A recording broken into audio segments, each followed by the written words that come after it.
জামালদহ কাণ্ড আসলে মানুষের নৈতিক অবক্ষয়ের জন্য। সেখানে এক স্কুল ছাত্রীর সাথে অশালীন আচরণ করা হয়। তুফানগঞ্জ শহরে একটি পথের নামকরণের দাবি নিয়ে এবার পুরপ্রধানের দ্বারস্থ হলেন গিরীন্দ্রনাথ বর্মন। চাকরি স্থায়ীকরণের দাবি সহ একাধিক দাবি নিয়ে জেলা বিদ্যালয় পরিদর্শকের করণের সামনে বিক্ষোভ দেখায় West Bengal ICT school coordinator welfare association.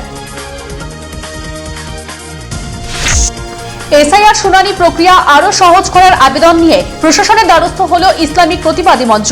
মাথাভাঙায় হলো স্মারকপত্র পেশ।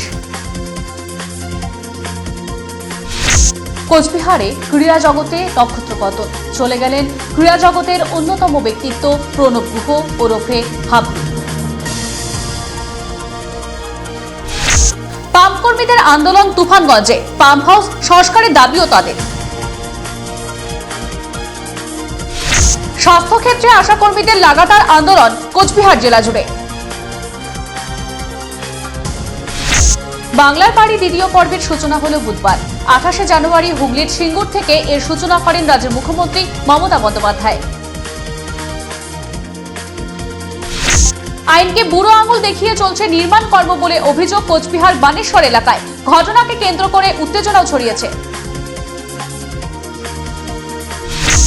জমি ও বাড়ির ক্ষেত্রে অতিরিক্ত মিউটেশন ফি নিয়ে বোর্ড মিটিংয়ে আলোচনা ও সমস্যা সমাধানের আশ্বাস নতুন পুরপতি দিলীপ সাহার।